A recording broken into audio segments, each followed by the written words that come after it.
C'est parti. C'est parti.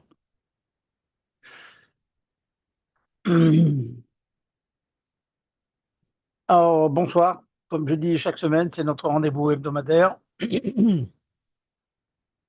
Donc, Erev Tov, bonsoir à tout le monde. On s'approche donc de la nuit, donc du lac Baomer. C'est un grand, grand jour aujourd'hui. On dira quelques mots. Mais avant, je voulais vous partager avec vous donc un mot que j'ai eu le mérite de dire cette semaine sur la paracha. La paracha est morte, c'est marqué mort à la Kohanim, Bene Aaron, Vamarta Aleem. Nefesh lo yitama be'amav. La Torah demande aux parents de faire attention à leurs enfants, aux Kohanim, que leurs enfants ne deviennent pas tamés. Vous savez que les Kohanim, ils ont une obligation, un chiyuv, de tahara beaucoup plus que le clan d'Israël. Ils n'ont pas le droit de toucher à un mort, toucher certains reptiles, les shmona sheratim. Et la Torah enjoint les adultes de dire aux enfants d'en faire pareil. Bon, la question est posée ici, que Rachid va nous dire, qu'est-ce que la Torah va nous dire? Que les parents doivent enseigner à leurs enfants. Et bien Rachid dit, Léazéir, Gdolim Alaktanim. Mot à mot, Léazéir, Zéirut en hébreu, ça veut dire faire attention. De dire aux parents, de dire à leurs enfants de faire attention à ne pas faire l'interdiction de se rendre impur.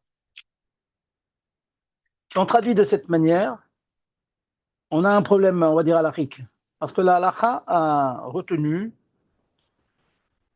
que Katan, Ochen Ebelot, c'est un enfant, il fait un issour, même un issour Torah, un Bedin, Metsuvim la fricho. Le Bedin n'a pas l'obligation de l'interdire. Un petit, il le fait.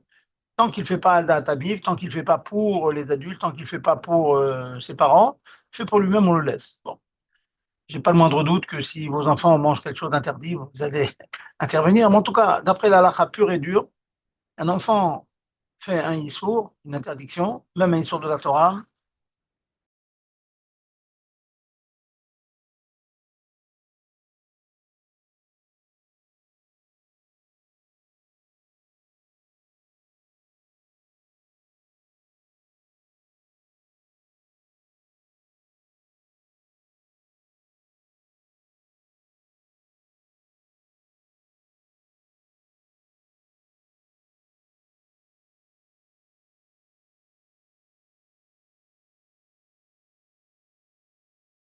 Bon.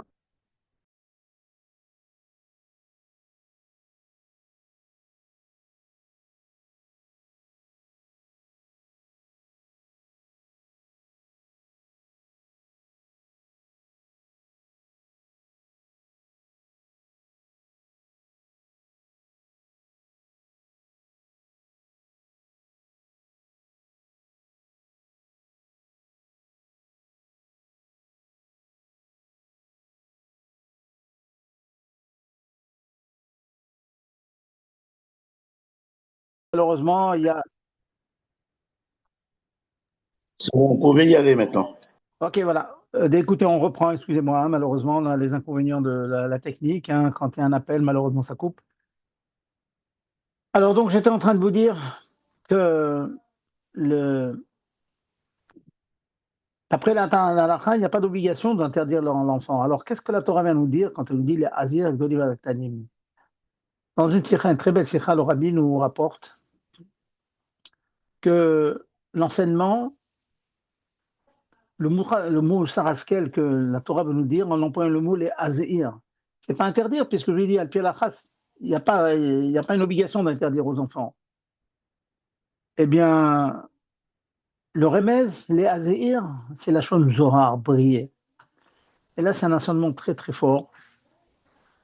Qu'il faut dire à tous les parents, qu'il faut dire à tous les enseignants, lorsque tu enseignes, lorsque est mort El Akwanim, dis aux enfants dire aux parents, de dire aux enfants, sache qu'il y aura un zohar, il y aura un éclat supplémentaire qui va t'apparaître. Ça veut dire que par ricochet, le fait d'enseigner, eh ben, c'est toi qui vas briller.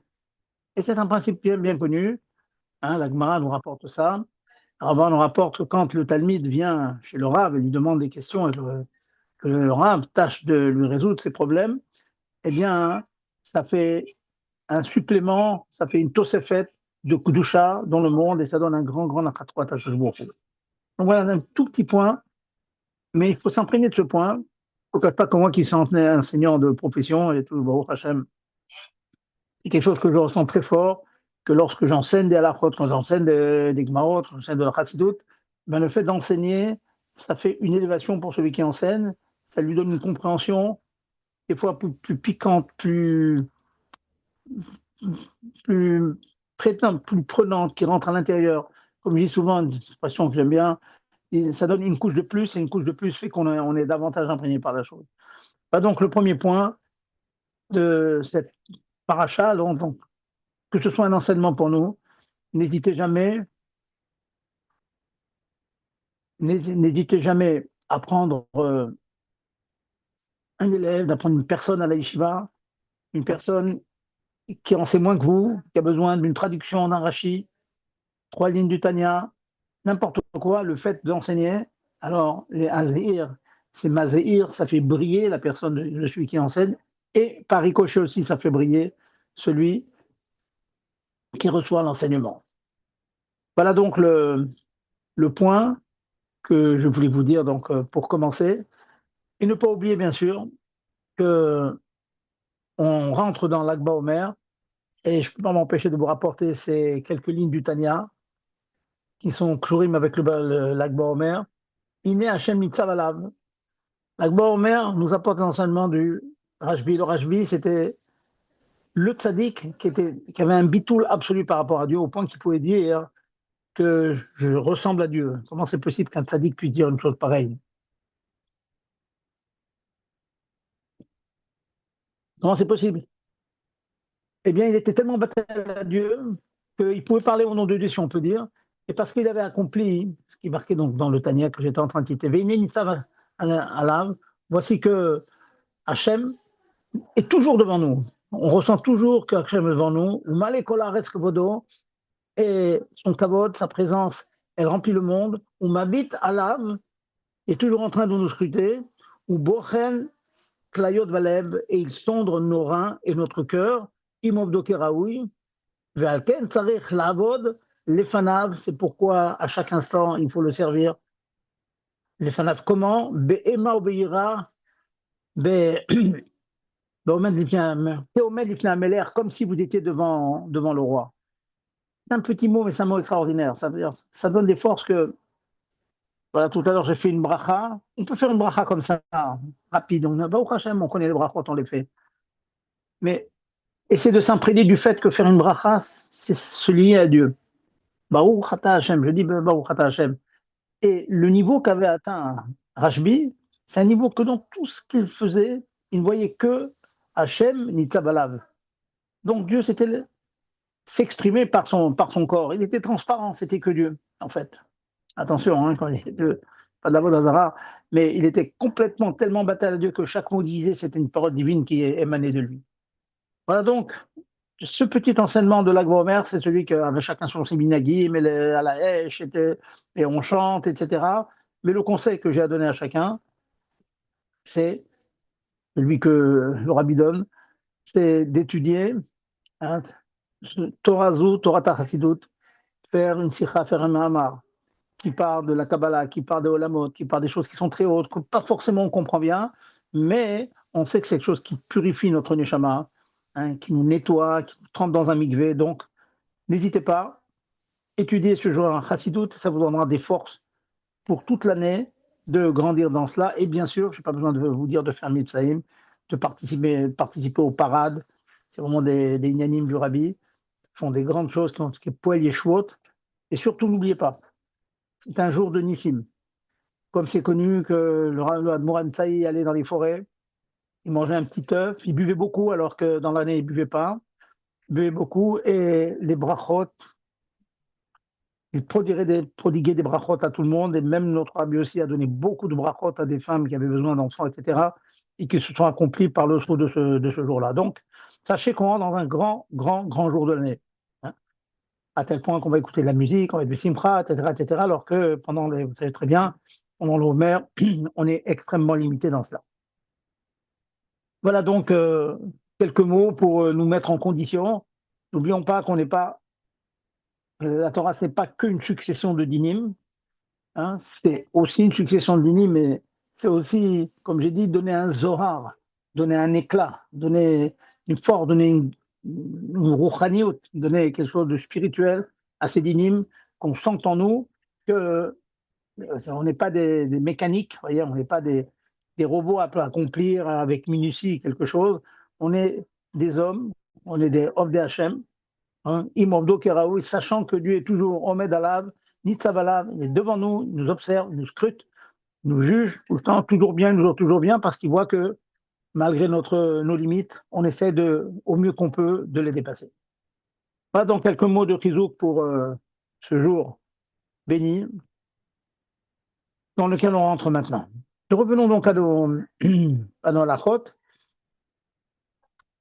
Je vais partager avec vous quelques halachot qui m'ont été soumises. Et puis on va reprendre comme d'habitude. Hein, je ne vous dis jamais qu'on est dans les melachot Shabbat. La chaleur qui m'a été soumise est la suivante. Elle m'est souvent demandée. Il arrive parfois que on a beaucoup d'invités à la maison, on a besoin de grands ustensiles. Une dame m'a dit voilà, je vais faire un repas à viande, bassaris, mais je voudrais faire une grosse quantité de riz. Or, je n'ai pas de grosse marmite pour faire cette grosse quantité. Puis-je faire cuire mon riz dans une énorme bassine, un énorme ustensile khalavi, propre bien sûr. Je fais cuire mon riz. Puis ce riz, je vais ensuite le transvaser dans la vaisselle de viande et je mange avec de la viande. Voilà la question. Et poupée de beaucoup d'autres cas qui sont avoisinants. Elle veut faire de la confiture dans un gros ustensile pour tout l'hiver, dans un ustensile de lait. Et puis elle veut transvaser une partie de cette confiture dans des ustensiles de viande pour les manger du côté viande, ainsi de suite. Est-ce qu'on a le droit de changer comme ça? Alors, de manière générale, c'est un petit peu cache-route, hein, on revient un petit peu sur cache-route. De manière générale, on évite de faire ces choses-là, parce qu'il peut y avoir des bilboulis, il peut y avoir des erreurs qui sont faites. Et très souvent, les erreurs sont quand on essaie comme ça de jouer et d'utiliser le côté viande pour le côté lait ou l'inverse.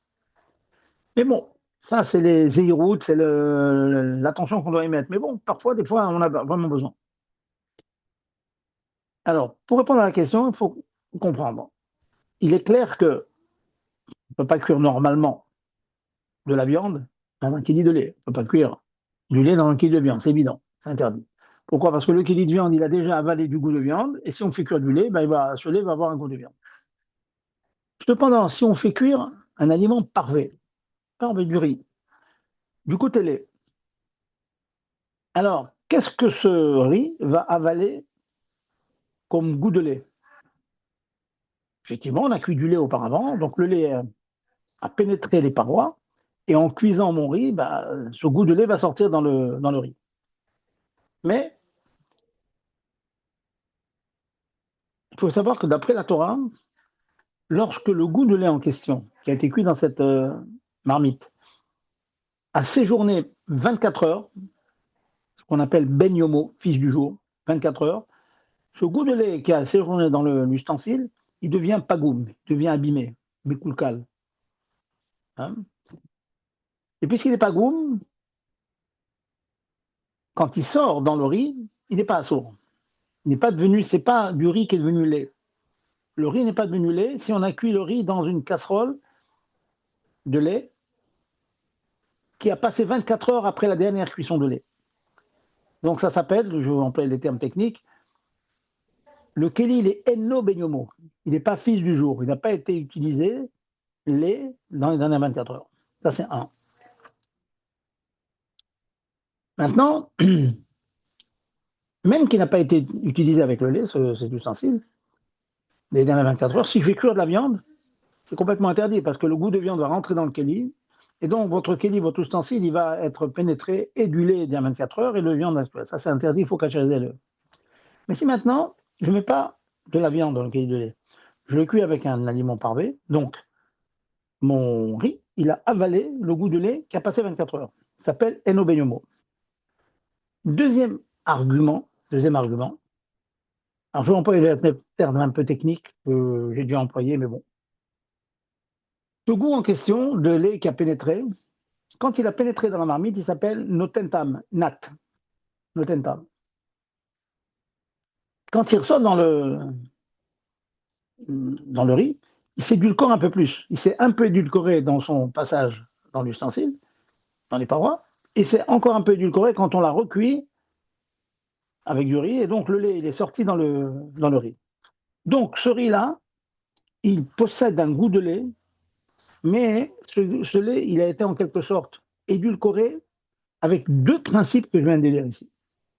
Le premier principe, c'est enobenyomo, le lait a passé 24 heures dans l'ustensile. Deuxièmement, ce qu'on appelle nat barnat, ça veut dire que le lait, il est rentré déjà dans le kéli, donc il s'est beaucoup, beaucoup diminué. Puis il est sorti, il s'est dilué, il s'est éparpillé dans le riz. Il s'appelle nat barnat, noten tam bar noten tam. Si le riz en question, il a suivi les deux éléments que je viens de dire, d'après la halakha stricte, en cas de besoin, je dis toujours, ce que je suis en train de dire, c'est en cas de besoin. Le mieux, c'est d'acheter une grosse marmite de viande, on n'en parle plus. Mais en cas de besoin, on peut utiliser ce éther que je viens de dire, donc je vais bien le répéter, et pas la moindre confusion. C'est que on a cuit un aliment parvé dans un ustensile de lait qui a passé 24 heures après la dernière cuisson de lait. Donc le kéli de lait, il est enobenyomo de lait. Et en plus, je fais cuire un élément parvé. Donc puisqu'il est parvé, on a ce qu'on appelle nat barnat de hétéra. Le lait, il est permis, il rentre dans les parois. Je cuis du riz, il sort dans le riz. Donc, il y a une double édulcoration. Et donc, grâce à la jonction de ces deux éléments, on peut utiliser le riz du côté viande. Voilà. Je ne sais pas si vous avez compris. Et voilà, d'ailleurs, je vais m'arrêter 2 minutes, vous demander si vous avez bien compris. Par contre, si l'ustensile est benyomo, ça veut dire on a utilisé dans les dernières 24 heures du lait, ça c'est non, on n'utilise pas. Notre minac, c'est pas d'utiliser du côté viande. Donc il faut ces deux éléments que je viens de dire. Y a-t-il des questions là-dessus? Ah Allez-y. oui, bonsoir Rab. Bonsoir Alors, madame.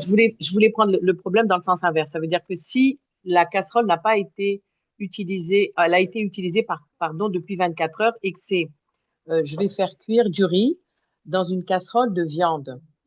D'accord? Donc le riz, et que 4 heures avant, j'avais fait du poulet à midi ou n'importe. Donc le riz, il est considéré Comme viande. comme bassari. Viande. Bassari, oui. Ça voudrait dire que je ne peux pas non plus consommer un dessert lacté après ce riz.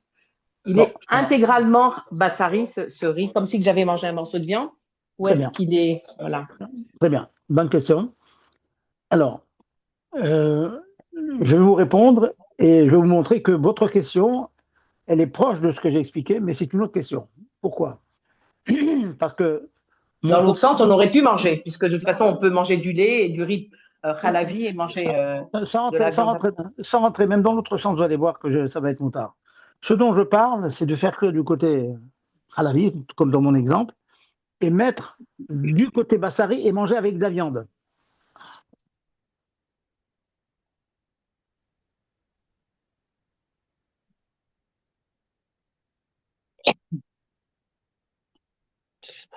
Une seconde, hein, parce que ça sonne, ça va s'arrêter. Une seconde. Pas encore résolu le problème. Bon, voilà. OK. Voilà, excusez-moi, je préfère m'arrêter parce que quand je touche les boutons ensuite, ça fait des problèmes. Mais malheureusement, je n'ai pas encore trouvé la solution d'être pas dérangé par les coups de fil. Alors donc, c'est ce que j'étais en train d'expliquer, c'est que quand il y a les deux éléments que j'ai dit, Eno Benyomo et Nat Barnat, on peut faire du riz et manger du côté viande. Ce dont vous parlez, c'est manger zé achar zé, un après l'autre, pas ensemble. Quand c'est zé achar zé, vous avez absolument le droit de le faire. Et je vais même plus loin, même que vous avez cuit du côté viande, vous avez fait du riz du côté viande et la vaisselle était batioma de viande. Ça veut dire à midi, vous avez fait du poulet ou de la viande, vous avez nettoyé la casserole, Et puis, une heure après, vous avez fait du riz ou autre chose, un légume, du côté viande, mais la casserole était propre. Vous avez le droit de manger ce riz en question et finir votre repas avec un dessert lacté. Vous avez le droit. Ah, très bien. Parce que c'est l'un après l'autre. Bien que je suis dans le mauvais sens, parce que j'ai commencé avec la viande et je finis avec le lait, dans le mauvais sens. Malgré tout, dans la mesure où ce que vous avez mangé, la glace au lait que vous avez mangé à la fin, elle s'appelle Nat Barnat de lait. Dans les mots techniques, ça s'appelle Nat Barnat Zer Harze Moutar.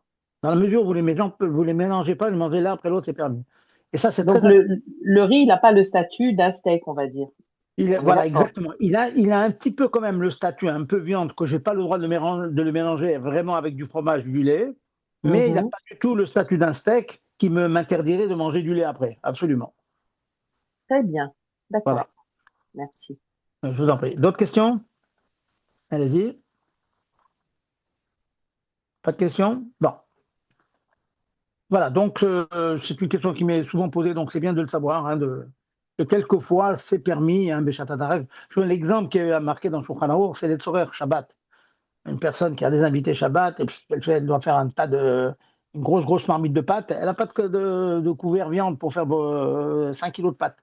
Or, son fils va amener des Bachorim de la Yeshiva, et il y a plein de garçons qui vont venir. La seule moyen de faire cuire ces 5 kilos de pâtes, c'est la grosse marmite de lait.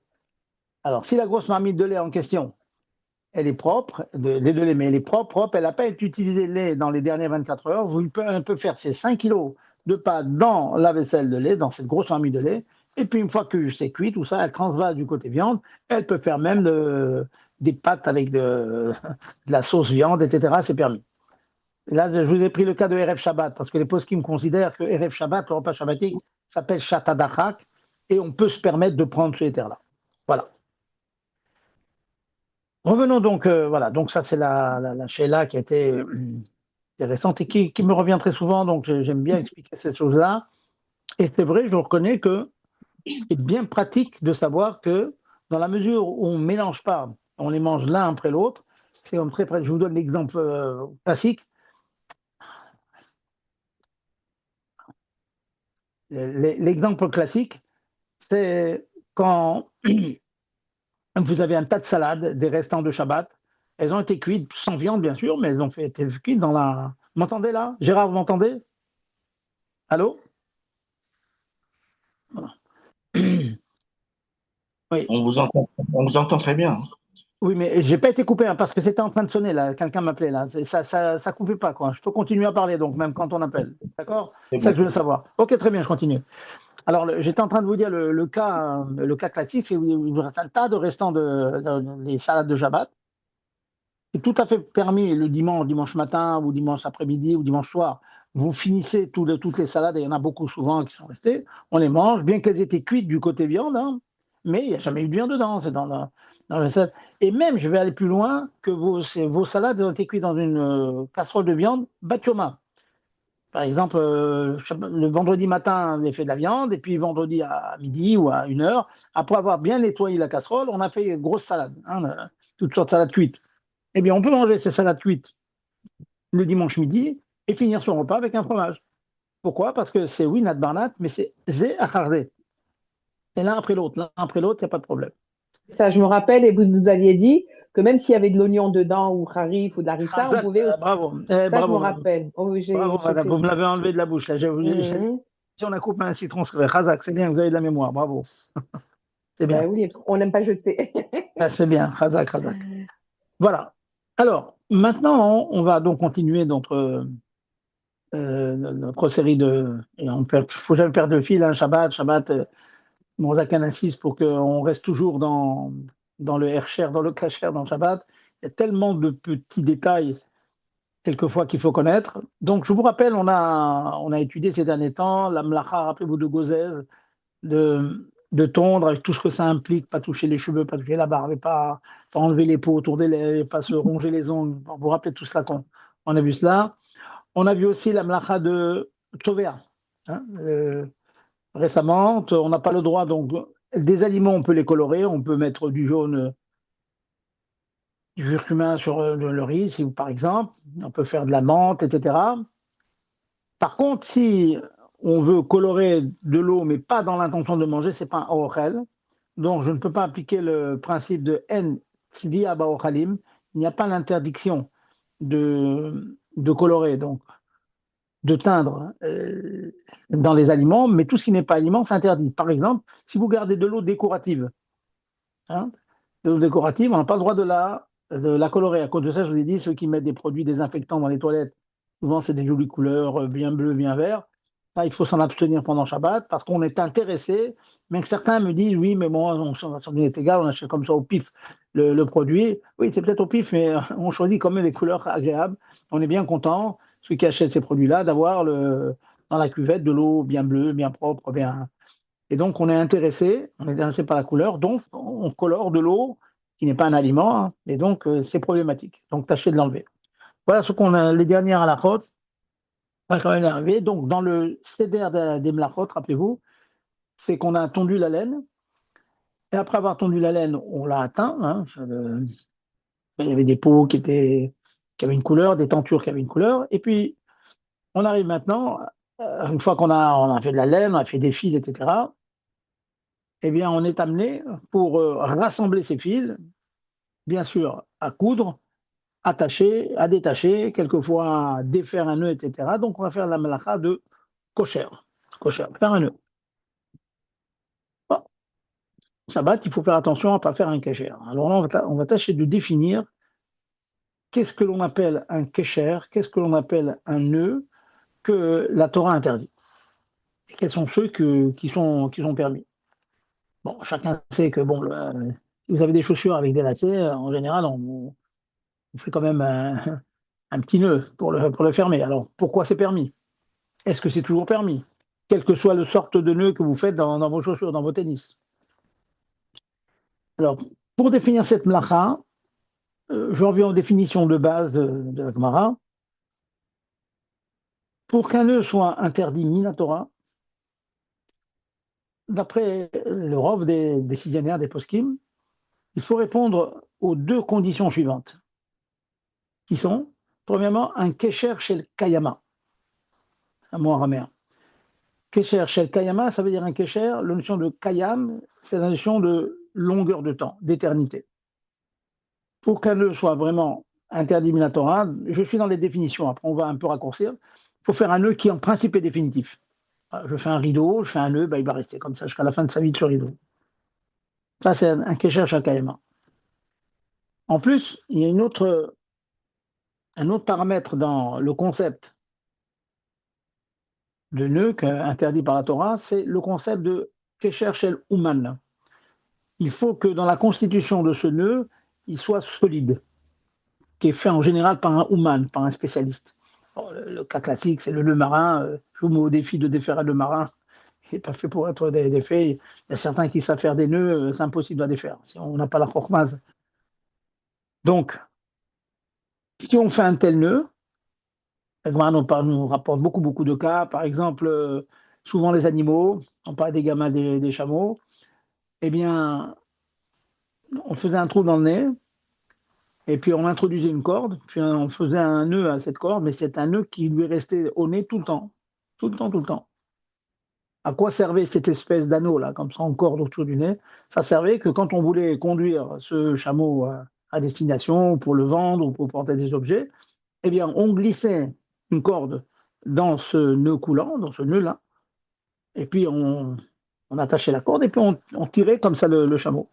Donc, c'était un nœud qui était fait de manière définitive. Premièrement, c'était très long, peut-être pas à vie, mais enfin pour un temps très long, et puis de manière vraiment très solide. Très solide. Aussi, quand il y a une barque ou un bateau qui arrive à bon port, hein, en général, on attache la corde autour de, vous savez, ces gros piliers en métal. Hein. Il est évident qu'il fallait faire des nœuds, que lorsqu'il y avait un vent et que le bateau, qui est très très lourd, tendait à partir, à tanguer, eh bien, ça tenait. Donc, c'est des nœuds très solides et qu'on faisait pour un temps, tout le temps que le bateau était amarré. Alors maintenant, c'est bon, tout ça c'est bien, mais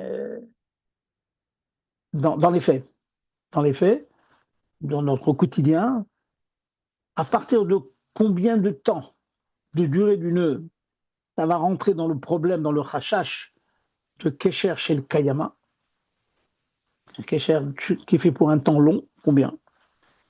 C'est 1 heure, 2 heures, un jour, un mois, 6 mois, un an? C'est quoi le guéder?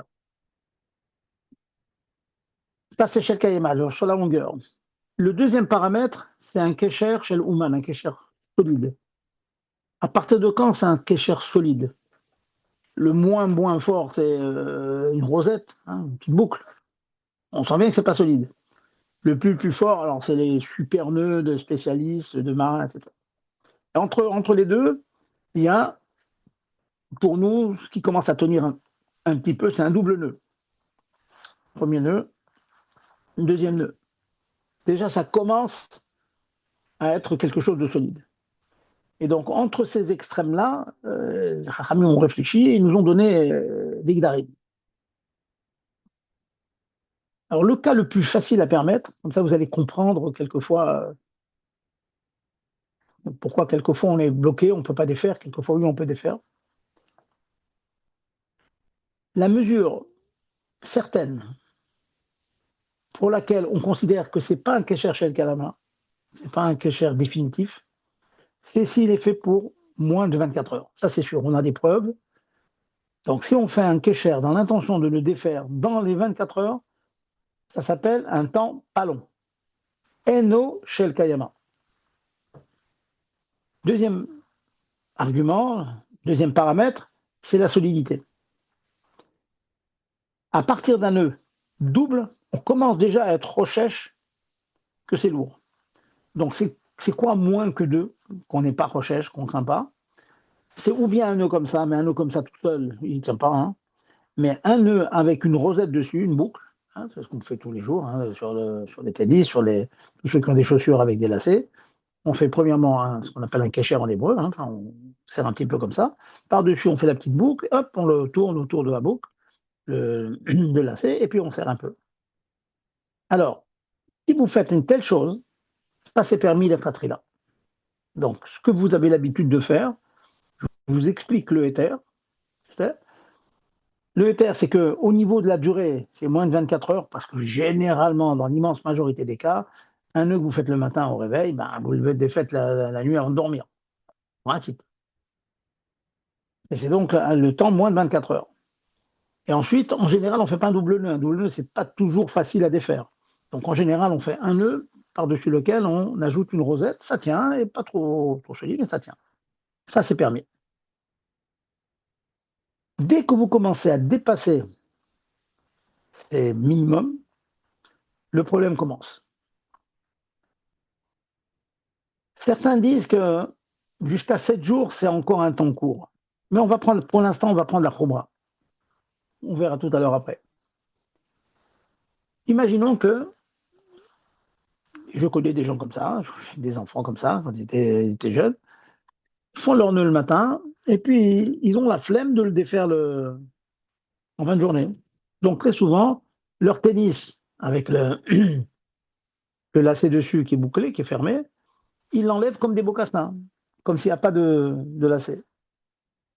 Ça veut dire qu'en fait, si une personne a l'habitude de procéder de cette manière, ça veut dire que Milechatria, a priori, il fait un nœud dont il sait qu'il va durer plus que 24 heures. Et bien ça, c'est problématique. Ça se trouve beaucoup dans les cravates, par exemple. Même la cravate la plus simple, où on se contente de faire un tour, et puis on enfile donc le bout de la cravate dans l'espèce de petit rond qu'on a fait, petit anneau qu'on a fait. En principe, il n'y a pas de problème, c'est juste un petit rond et on introduit à l'intérieur le bout de la cravate. Mais je connais beaucoup de gens qui ont souvent la flemme de le défaire tous les jours et de le refaire tous les matins. Et donc, ils le défont un peu, ils l'élargissent, et l'enlèvent par-dessus la tête. Et donc, le nœud, il reste fixé sans être défait dans les 24 heures. Et certains même, plusieurs jours comme ça. Plus facile, le matin, on n'a pas le temps, etc. Donc là, ça devient problématique. Donc, il faut toujours penser que lorsqu'on fait un nœud, il faut avoir dans la tête que j'ai l'intention. On peut certes oublier, mais ça ne change pas dans la qualité du nœud, parce que si je le fais pour moins de 24 heures, même si par oubli il reste plus longtemps, c'est pas grave. Parce que vous voyez que la kavana ici, l'intention de Shel Kayama rentre dans la définition du kesher, du kécher interdit par la Torah. Donc, si ma kavana était bonne, à savoir que je l'ai fait pour un temps court, ça reste un nœud qui est fait pour un temps court, même si par oubli ou pour une raison quelconque, je ne l'ai pas enlevé dans les temps. Je n'ai pas d'effet dans les temps. Deuxième point aussi, je vous ai dit qu'on ne fait pas un double nœud.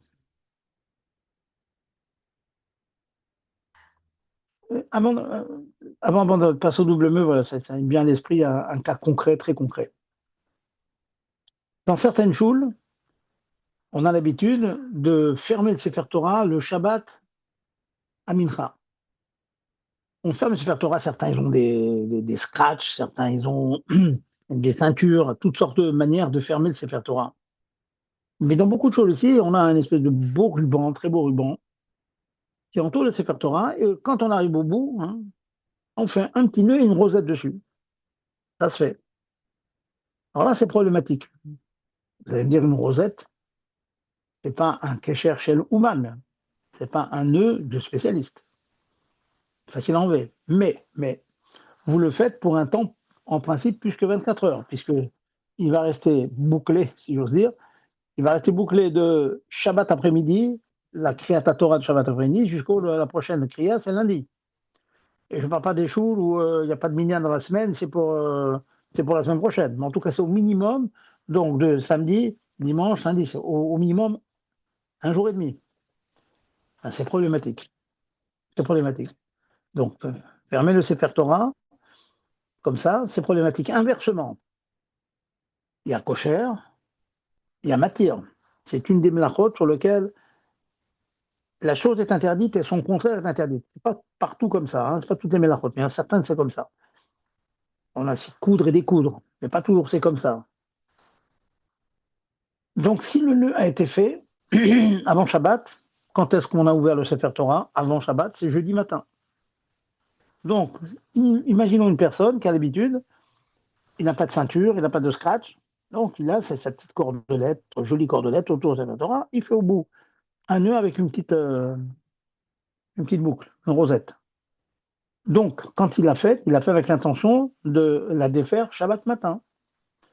Jeudi, vendredi, samedi. Donc, il a fait avec l'intention que ce nœud, il reste 48 heures. Donc, on a dépassé ce temps de Shel Kayema qu'on a permis. Shel Kayema qu'on a permis, c'est 24 heures plus, c'est interdit. Rav, à plus forte raison s'il y a plusieurs Sifrei Torah. À plus forte raison, bien sûr, qu'il risque de pas l'ouvrir du tout. Oui, Ça va parce rester qu'on n'est pas, absolument. en plus, on n'est pas sûr de reprendre le même. Voilà, ça, absolument, madame, absolument. Baruch Hashem. Ça dépend des choules, hein, parce que nous, on a Et oui. on a un Sefer Torah, bon, les gens ils l'ont offert, donc ils tiennent à ce qu'on le lit, donc on n'a pas ce problème-là, mais vous avez raison. Puis des fois, il y a Rosh Chodesh, des fois, on en tire 3 Sifrei Torah, absolument, absolument. Alors maintenant, le cas qui peut arriver, qui est arrivé déjà, c'est vraiment les cas.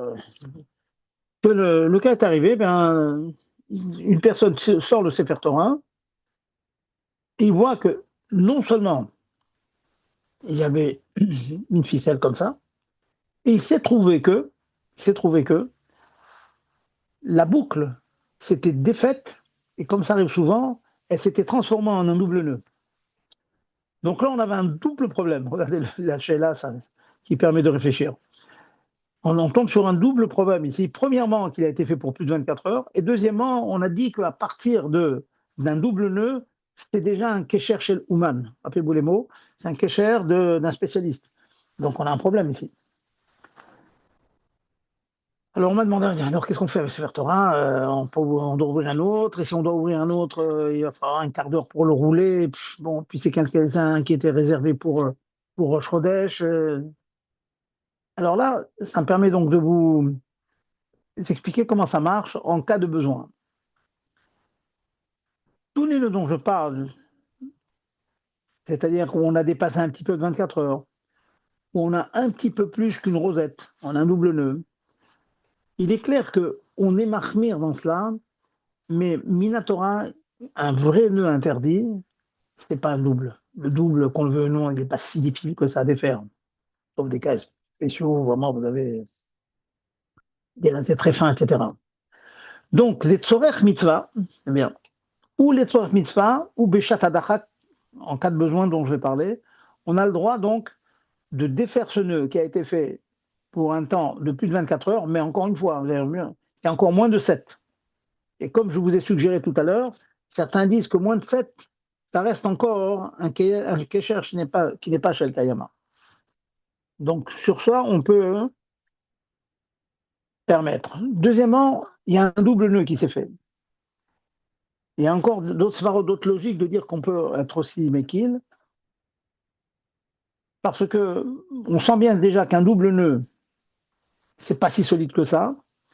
Et deuxièmement, un point aussi important, c'est que ce double nœud, il a été fait par inadvertance. Et là, je bifurque sur un cas qui arrive malheureusement à la maison. Les enfants qui s'arrangent, on leur achète de jolies petites chaussures, elles s'arrangent pour embrouiller les lacets, impossible d'enlever la petite chaussure de l'enfant. Et on ne sait pas trop comment ils s'arrangent, c'est pas un double nœud qui s'est fait, c'est un triple, un quadruple, etc. Les lacets complètement embrouillés, impossible d'enlever, l'enfant pleure. Alors les poskim nous disent, un point intéressant, ils nous disent qu'un nœud qui s'est fait par inadvertance, on n'a pas fait exprès. Donc, c'est certain qu'il n'a pas été fait pour une durée très longue, puisque, bon, tout simplement, moi, je voulais l'enlever en son temps, mais bon, bah, il s'est trouvé qu'il s'est fait par inadvertance. En plus, c'est pas un kécher chez l'Ouman, il s'est fait de lui-même de manière oumanoutique, manière de spécialiste, d'artisan. Il s'est fait lui-même. Donc, dans la mesure où il s'est fait de lui-même, et dans la mesure où dans ma kavana, j'avais nullement l'intention de le laisser longtemps, donc, Baruch Hashem, on a le droit de lui défaire son nœud. Donc, vous verrez quelquefois un tableau spécial, la maman qui prend les pieds de son petit enfant et qui passe des fois un quart d'heure pour essayer de lui défaire son. Parce qu'on arrive quelquefois, maman, c'est bloqué. On a acheté une jolie petite paire de chaussures, un petit peu serrée sur le petit, il faut absolument lui enlever les lacets. On les a trop serrés. Ben, sachez que pour les besoins d'un enfant comme ça, ou comme tout à l'heure pour les tzorer mitzvah, on a le droit donc de défaire la chose pour la raison, comme j'expliquais, ou bien parce que c'est le tzorer mitzvah, ou bien pour l'autre raison que ça a été fait sans qu'on le veuille. Dans la mesure où ça s'est fait sans qu'on le veuille, donc il est clair qu'on n'avait pas une kavana qui soit pour un temps long. Ça ne peut pas être un qui cherche le kayama, dans la mesure où c'est fait tout seul et j'avais nullement l'intention de le faire. Voilà. Donc je vous donne les cas, c'est quand même rassurant, hein, c'est quand même rassurant de savoir qu'en cas de besoin, quand ça s'est fait par inadvertance, la chose est permise. Une chose par contre sur laquelle j'insiste auprès des talmidim, je leur dis faites attention, les personnes qui font leur nœud, et il y en a des comme ça, ils ont des chaussures, ils font un joli nœud en début de semaine et ça reste toute la semaine jusqu'à Shabbat. Ah non, il faut s'arranger. Et même qu'on ne fait le minimum vital, à savoir le nœud avec la boucle par-dessus, c'est vraiment le moins.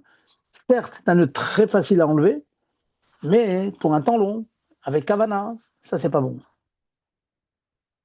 J'ai un ou deux cas aussi auxquels il faut faire extra attention. C'est vraiment le concret.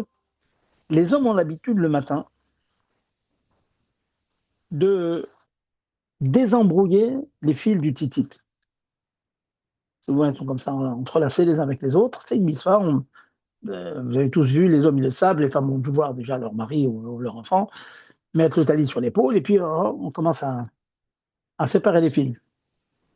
Il est clair que la chose la plus importante à faire quand on désembrouille comme ça, on débrouille les fils, c'est de resserrer le nœud. Or, les nœuds qui sont au bout du titit, c'est un double nœud. Donc, resserrer un double nœud, c'est faire un double nœud. Donc, c'est interdit. On raconte, j'ai lu ou entendu que le Rabbi Rayat, le Shabbat, lorsqu'il désembrouillait comme ça les fils, il tenait les doubles nœuds là, qui s'étaient un petit peu défaits, qui étaient un petit peu lâches, il les tenait comme ça avec un doigt, pour ensuite pouvoir séparer tous les fils les uns des autres, sans être obligé de tirer sur le nœud. Je ne sais pas si vous voyez le cas. Donc il tenait les nœuds comme ça pour être sûr qu'il ne va pas du tout les serrer, il restait aussi serré qu'il était la veille. Bien que la veille, le vendredi, on les a serrés, mais bon, c'est connu que selon la grosseur des fils, il y en a qui se défont facilement. Et donc, n'oubliez pas que resserrer des nœuds, c'est interdit. Je vais prendre d'autres cas aussi. Je dis que faire un nœud avec une boucle, c'est permis. Faites attention que si le résultat obtenu, c'est un nœud solide, dans tous les cas, c'est interdit. Un cas très très pachoute. Quelquefois, on a des fils, dans les titres, ça arrive souvent, même dans les habits, on a un fil qui commence à s'effilocher un petit peu. Et pour qu'il ne s'effiloche pas, on fait un petit nœud au bout. Or, ce nœud que vous faites au bout du fil sur lui-même, c'est un seul nœud, mais il est extrêmement solide. Pour vous, messieurs, qui avez un gartel, vous savez, quand on a des gartels fins pour pouvoir les garder dans la poche tout le temps, quelquefois il y a un petit nœud qui se fait, comme ça, c'est très difficile à défaire. Que le lacet, enfin le gartel, la ceinture est très très fine, et quand on l'a serré autour de la taille, on a serré ce nœud, c'est très difficile à défaire.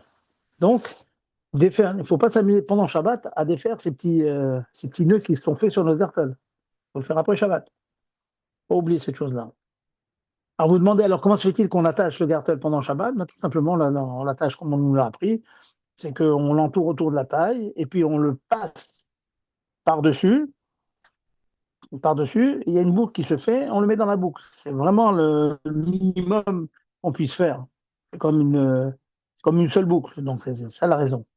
Donc je dis ça pour qu'il soit bien clair dans notre tête que il faut voir, c'est au cas par cas. Il peut y avoir des fois faire un seul nœud et ça bloque tout. Ça, la chose, elle tient très très bien. Donc dans ce cas-là, ça sera interdit. Imaginons qu'un jour vous voulez installer un rideau. Alors, et dans le rideau, il y a un fil qu'il faut attacher. On ne l'a pas attaché avant Shabbat. On installe les rideaux sans attacher. Mais quand on attache ce fil, une fois qu'il est attaché, parce que le rideau est un peu branlant, on le laisse.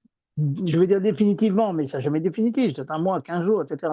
Dès l'instant dans votre tête, vous avez l'intention de faire ce nœud qui va rester là-bas, c'est le fameux fil qu'on va tirer pour que le rideau s'ouvre, se ferme. On ne le fait pas. On le fait avant Shabbat. Donc, oui, cette marque de cocher, elle peut vraiment se trouver partout. Je connais des personnes qui ont une espèce de pull comme ça, ou bien de manteau, ou bien de manteau de pluie, avec une cordelette. Et souvent, on attache la cordelette. J'ai vu avec les enfants, c'est très fréquent. Une fois que la cordelette est faite autour du cou, plus ils ont la flemme de défaire ça, c'est pas toujours facile aussi, et ben ils la passent par-dessus la tête. Et donc le nœud, il reste. Vous voyez? Il faut tâcher de faire en sorte que tout nœud qui est fait, c'est toujours avec l'intention d'être défait. Sinon, ben, on rentre dans le problème que je viens d'évoquer. Allez-y, il nous reste encore quelques minutes. Vos questions, allez-y. Excusez-moi, Raph, je voulais aborder le problème des sachets alimentaires. Si Oui. on n'a pas toujours des sachets zippés pour mettre, par exemple, du couscous qui va rester Shabbat, parce il est meilleur quand on le congèle pour le consommer après que de le laisser au frigidaire, par exemple. Et je l'ai constaté. Donc, on peut pas faire de nœud alors, parce que le couscous, c'est vrai que la graine, comme ça, si on l'attache pas deux fois, elle peut tomber. Donc, on C'est a un bon quand tendance. même. D'autant plus que je ne sais pas quand je vais le consommer. Si je vais le consommer 24 heures après, ça m'étonnerait. Et si je peux, des fois, le consommer la semaine suivante. Et là, ça Je vais, dépasserait les 7 jours. je vais ajouter à votre problème, madame, c'est qu'en général, pour que ça tienne, on fait un double nœud. Absolument. C'est pour ça que je vous pose la question. Et donc même Et pour attention, on n'a pas toujours des sachets zippés sous la main. ouais, Donc, eh on ben prend c'est un, c'est un puisque vous problème. posez Il faut pas le faire, hein. puisque vous posez la question, je vais vous dire que chez nous, on a le même problème avec des petites ralottes. J'amène Par toujours exemple. des petites ralottes à la choule, qui sont dans un petit Mhm, sachet, et on mhm, s'arrange quand on fait un nœud d'abord, ou bien on fait un seul nœud, mais c'est vrai qu'il se défait après. Et si on en fait un oui, double, on le fait extrêmement lâche, vous voyez, juste pour que le premier ne se dépasse pas. C'est-à-dire en tirant dessus, il se oui. défait. Oui, effectivement, il faut faire attention. Kazakh, c'est un bon cas. On Parce que peut le faire. On peut le faire là, parce que c'est vrai que si le sachet n'est pas bien fermé, les aliments, souvent, ça leur arrive, surtout les ralottes, de prendre un peu l'odeur du voilà, congélateur. voilà. Donc, on Alors, attend. Voilà. absolument. Donc, dans ce cas-là, il faudra trouver un moyen. Ce que vous pouvez faire, si ça dépend de la qualité du plastique, c'est de faire un seul nœud, bien le serrer. En général, ça, si Ouais. on bouge trop, il va s'ouvrir. Mais en tout cas, il porte déjà votre couscous ou même les petites ralottes. Et vraiment ne pas faire de nœud, quoi, hein. Voilà, il ne faut pas faire de nœud, absolument. Et une rosette, ce serait possible, Une rosette, oui, parce que en la rosette est sachant bien cuite que avant, je hein. ne sais pas si je vais l'ouvrir 24 heures après, hein. Alors la rosette toute seule, c'est considéré vraiment comme rien du tout. Là, parce que dès qu'on tire dessus, elle se défait. Donc, c'est même pas. Donc, même si on l'a fait pour un temps long, c'est même pas un guédère de cochère. Donc, ça, on On va regrette y, tout seul. Oui, ça, c'est Bezrat bien. Hashem. On va y penser alors, Bezrat Voilà. Hashem. Hein, vous voyez, hein, comme la Torah, elle rentre dans les petites choses, là, Mhm. c'est comme ça. C'est comme ça. Alors, je regarde un petit peu si je vais pas oublier bon, la cravate, j'en ai parlé. Voilà, au bout du nœud, bon, ben, on a le Sefer Torah, j'en ai parlé aussi. Voilà, je vous ai parlé donc les cas. Oui, ne pas oublier qu'il est interdit de serrer, donc je vous disais, de serrer les choses qui sont un peu lâches. De serrer aussi, ça s'appelle interdit. Et voilà. Voilà, on a passé à peu près toute la lachote. Maintenant, On peut entrelacer deux rideaux, par exemple, parce qu'ils traînent et puis qu'il y a des courants d'air ou oui, oui, bon, vous savez, c'est pas un nœud, ça, madame. C'est juste, pas le. c'est pas un nœud du tout, c'est pas du tout serré, c'est Mhm. juste pour qu'il ne traîne pas par terre. Je comprends très bien ce que vous dites. Non, non, c'est pas un nœud du tout, ça y a aucun problème. Bon, il y a quelques halakhot qu'on fera la semaine prochaine sur matière. Ça va aller vite. En quelques minutes, je vous le dirai. Parce que cette mlacha, elle a aussi l'inverse. Toute chose qu'il est interdit d'être cochère, d'entacher, c'est interdit aussi de détacher. Donc, on a le même problème. On va voir comment ça se manifeste. Imaginons un petit peu votre sac de riz ou de couscous et vous l'avez mis pour la protéger. Erev Shabbat, vendredi, vous avez bien, bien, bien serré, vous avez fait un double nœud. Et puis, Tom, Shabbat, vous avez besoin encore de couscous ou de riz. Et bien, vous allez être embêté. Vous voyez? Parce que vous avez fait un double nœud. Donc, il faut y penser à l'inverse de ce que vous dites. Vous voyez? Vous l'avez mis avant Shabbat et ça arrive quelquefois. Je sais que chez nous, au frigo, on a quand même souvent de la nourriture, du riz, du couscous ou autre chose, dans des sachets. Hein, c'est très pratique. Alors, vous avez raison que la majorité des cas, maintenant, on a, bon, Hachem, on a des petits sachets plastiques. Vous appuyez dessus, c'est scratch. Ouais, je ne sais pas comment ça s'appelle ce Mhm. système. Alors, il n'y a pas de problème. Mais si on fait parfois, on prend les deux morceaux de plastique et on fait deux nœuds, c'est un problème. Donc, il ne Mais faudra pas. je voulais vous poser la question, mais ce que je me suis rappelé, c'est qu'à ce moment-là, est-ce que j'aurais le droit de craquer le sac? Oui, ça, je vous dis tout de suite. Voilà, ben non. Donc Oui. le problème est résolu parce que j'ai trouvé la réponse toute seule en fait, mais je Euh, préfère avoir la permis. voilà. C'est Mais permis de craquer, de c'est permis déchirer quoi en fait. ça, c'est une lacha qui s'appelle Coréen, on va en parler, que c'est permis. Eh Mais c'est oui. qu'une c'est qu'une demi-solution, madame, parce que vous serez des fois bien embêté, parce que vous Mm. voudriez quand même que votre couscous il reste dans le plastique. Alors quand il est abîmé, il va falloir trouver un autre et tout. Vous voyez ce que je veux dire? Très Abîmé, bien. c'est pas toujours pratique, hein, parce que des fois on a envie que ça reste à l'intérieur, avec les gâteaux pareil aussi. Vous Mm. voyez. Voilà, donc Très bien. on choisit la meilleure solution. Voilà, messieurs, dames, d'autres Toda questions? rabba. C'est Merci. bon? Plus de questions? On est baki dans. Dites-moi, Gérard, j'ai une suggestion qui me vient dans la tête. Avec mes élèves de Betrivka, au bout de quelques malachos, je leur donne 20 questions de Mifran. Est-ce que vous avez un moyen, si je vous donne une feuille avec 20 questions, de les passer à tous nos auditeurs? Je vous laisse réfléchir, Gérard. Ça, c'est une très Ah bonne oui, chose. ça Hein, demande voilà. réflexion. Ça Voilà. demande réflexion. Et je sais que mes élèves, elles apprennent plus des fois avec le Mifran que dans les cours. Parce qu'on on est confronté à des cas concrets, comme on fait maintenant, vous voyez, avec l'histoire de plastique, de couches, etc. On est confronté, et c'est là que les problèmes arrivent et sont résolus. D'accord, ben, ok, on en parle, on en parle, On, hein, on en puisqu'on parle, on avance, on avance, on avance. Voilà. avance. Razak, Allez, Razak, Kotou, Razak. Kotou, et puis bonne fête de l'Akba Omer, Bessim Prabotou Levav. Hein. Amen, amen. Pour vous tous, amen. Amen, amen. Kotou, Shalom, Kotou. amis. Merci, Allez. Rav.